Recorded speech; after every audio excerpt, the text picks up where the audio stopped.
ఇప్పుడు మీరు చూస్తున్నది శ్రీలంకలో ఉన్న సీతమ్మ తల్లి ఆలయం. శ్రీలంకలో సీతమ్మను పూజించే ఏకైక ఆలయం కూడా ఇదే. ఈ ఆలయాన్ని సీతా అమ్మన్ ఆలయంగా పిలుస్తారు. ఇక్కడ మరొక విశేషం ఏంటంటే లంకా నగరాన్ని తగలబెట్టిన మన హనుమను ఇక్కడ ఎంతో భక్తితో పూజిస్తారు. అందువల్లనే ఈ ఆలయం మొత్తం హనుమ సింధూర రంగులో ఉంటుంది. ఇక్కడే మనకు హనుమ పాదముద్ర కూడా కనిపిస్తుంది.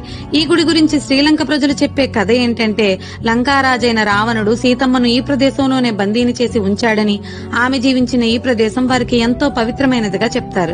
కానీ సీతమ్మ కన్నీళ్లు పడ్డ ఈ నేల అప్పటి నుంచి ఎన్నో సంక్షోభాలను ఎదుర్కొంటుందని, దానికోసమే ఈ గుడిని నిర్మించారని, సీతమ్మ వారి విగ్రహ ప్రాణ ప్రతిష్ఠ కోసం శ్రీలంక ప్రభుత్వం భారత ప్రభుత్వాన్ని సరయూ నది నీళ్లు అడిగిందని, ఆ నీటితోనే అమ్మవారి ప్రాణ ప్రతిష్టాపన కూడా జరిగిందని ఇక్కడి వారు వివరించారు.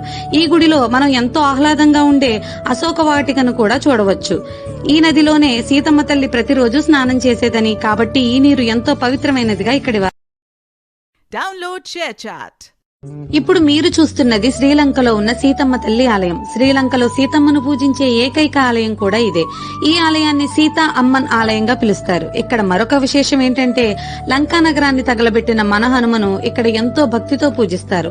అందువల్లనే ఈ ఆలయం మొత్తం హనుమ సింధూర రంగులో ఉంటుంది. ఇక్కడే మనకు హనుమ పాదముద్ర కూడా కనిపిస్తుంది.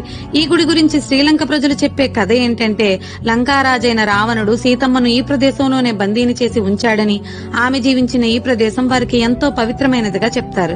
కానీ సీతమ్మ కన్నీళ్లు పడ్డ ఈ నేల అప్పటి నుంచి ఎన్నో సంక్షోభాలను ఎదుర్కొంటుందని, దానికోసమే ఈ గుడిని నిర్మించారని, సీతమ్మ వారి విగ్రహ ప్రాణ ప్రతిష్ఠ కోసం శ్రీలంక ప్రభుత్వం భారత ప్రభుత్వాన్ని సరయూ నది నీళ్లు అడిగిందని, ఆ నీటితోనే అమ్మవారి ప్రాణ ప్రతిష్టాపన కూడా జరిగిందని ఇక్కడి వారు వివరించారు.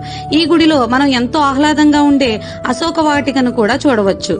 ఈ నదిలోనే సీతమ్మ తల్లి ప్రతిరోజు స్నానం చేసేదని, కాబట్టి ఈ నీరు ఎంతో పవిత్రమైనదిగా ఇక్కడి వారు.